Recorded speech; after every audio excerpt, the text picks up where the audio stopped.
The longest part will be the pledge. All right, here we go.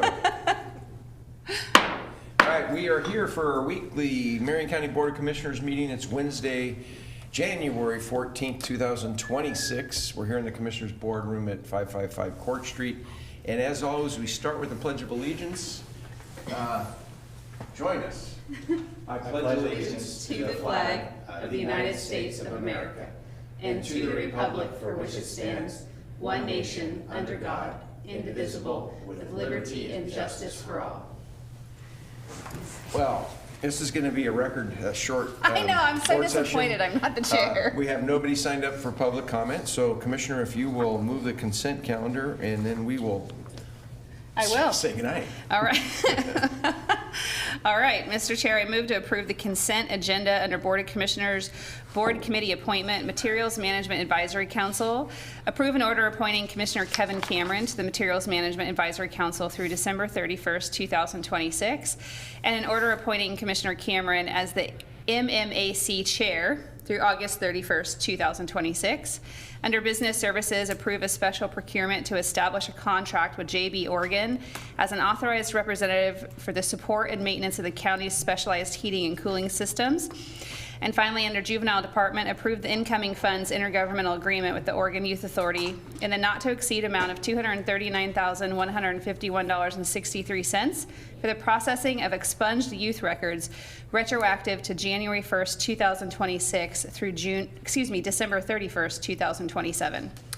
I will second the consent calendar, and thank you for getting this appointment so I can have a meeting this afternoon. Yeah. And conduct the, One moment. Yeah. So the term dates for Kevin's appointments, I put the wrong agenda out. So Okay. the term date is on the website. That's through, his appointment is through January 14th, 2030. And his chair appointment is through January 14th, 2027. Yeah. So I'm sorry, give me the second date. January 14th, 2027, according to bylaws. Right. 1 year as a term as the chair. Okay, so I am going to amend my motion to approve his term dates. And I'm just going to say it again. Approve an order appointing Kevin Cameron to the Materials Management Advisory through January 14th, 2030. And an order appointing Commissioner Cameron as the MMAC Chair through August 31st, 2027. January 14th. Oh, through January 14th, 2027. Yeah. Okay. Got it. Okay. And I will second that amended motion. So we have an motion and a second. Any further discussion? Thank you, Brenda, for picking that up. So thank you for getting this appointment done based on the bylaws of the Materials Management Advisory Council. We have a meeting today, and we needed to get that action. You need a chair. To do that, so we needed a chair. Yeah, we have a vice chair, but I guess he couldn't run the meeting. Yeah, good things are happening there. Any other discussion? No? All right. All in favor of the consent agenda, say aye. Aye. Aye. Okay.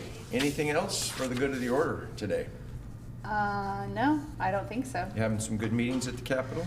Yeah, this is like ledge days this week. Yeah. So yesterday I had a really good meeting with Representative Evans, wanting to start a partnership. Actually, he made a commitment to Marion County to work with me on finding some local appropriations to work on veteran housing. I told him about our conversation and interest in potentially pursuing the cottage type clusters that the United Way did for veterans, showed him some properties that we own up the canyon and talked about opportunities in Silverton. He also gave me an education on different types of funding that the legislature's approved over the years, starting back from 2008, that I didn't know about, that are located in different agencies that AJ is going to spend some time chasing. It's interesting to me that the legislature will give money to agencies, let's just say Oregon ODVA, Oregon Department of Veterans Affairs, to do particular projects focused on housing in partnership, but counties never hear about that partnership. They never connect with us. And then we talked about him and his bills. He has two bills. One specifically is a legislative concept that I think will be a bit controversial for some counties in the state, but will benefit us, Marion County. It's on the Veteran Service Office, and how the appropriations come out to us in the biennium, but we receive that quarterly. We kind of bill back for it. And some counties per HEM are not utilizing it per the contract. They're using it to supplant other funds within their county. And the bill, if passed, would require, through that bill back, a review. And if the funds are not spent exactly on, then the state wouldn't take money back, but they wouldn't allocate going forward, and then they would redistribute those funds to Amongst other those who are doing it VSOs right. who are doing it. And I don't want to hinder any other county in the state, of course. I want the formula to be balanced, but Marion County's VSO program is thriving, and we could use some more benefits. So yeah. Good. Yeah, he's passionate about vets and has been. I remember when I first got to the legislature, he worked for Kulongowski, and he was his legislative veteran representative in the Capitol before he became elected. So yeah. good. Well, yep. Tomorrow I'm going to be over there for a couple other meetings. I'm really happy to see some of the enthusiasm that legislators, old and new, are having for county work. I think there's been a newness and a new awareness, or some new information that they've learned to understand the service delivery models and how do they execute their agenda in partnership with us, seems to be a theme. Yeah. I know when I became a legislator, I got appointed by Sam and Janet and Patty, and one of the things I heard was they had good relationships with their cities, Right. but not with the state. And when I got there, I started having Friday coffees, and I invited them. And many times, Janet would come because she was working on a lot of, at that time, children and family stuff. Yeah. Janet would show up, Sam would come and talk about transportation, and Patty would come and talk about public safety, or any bills that were coming in those areas. And then I would always have staff pull what's going on and update them, and it worked really good. We had good communication, and I think there's been a little bit of that since, but that might be something that we could get 2 or 3 legislators to. Doesn't have to be weekly, but during the session I did it weekly because things move pretty fast. Yeah.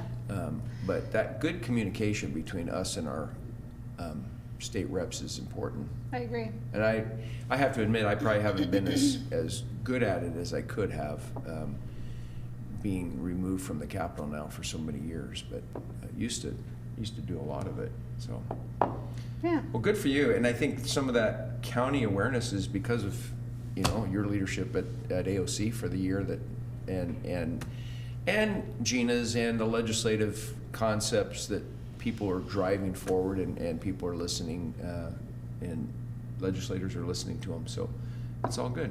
Yeah. It's going to be a busy week. And then when the session starts, which is on Groundhog Day per AOC on Monday, which was pretty funny, 35 days. I mean, like 35 straight days, Monday through Sunday. Yeah. So February is going to be busy and fast. Well, when I was there, we had the referral. The legislative body put out a referral for annual sessions because it's a constitutional amendment they had to have.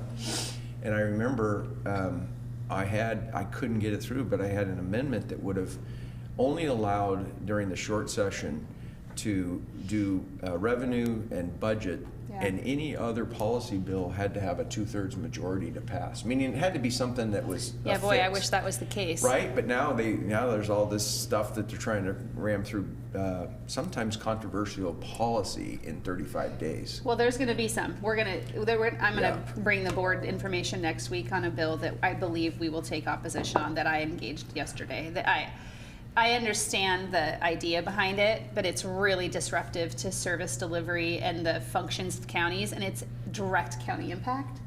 I just don't know why they would choose the short session to take on such a shift in certain features and functions of government. It doesn't allow the people to have a say, and it doesn't allow them, the legislators, to have a full versed education on what they're doing, which is a complete disservice to the outcome. So it'll be interesting. All right, good. Yeah. Council, any new news? Any good news? Good news. There's always good news. The sun came up, it's just hiding behind the fog, clouds. yeah. All right. Yes. Okay. All right, thank you. We will adjourn.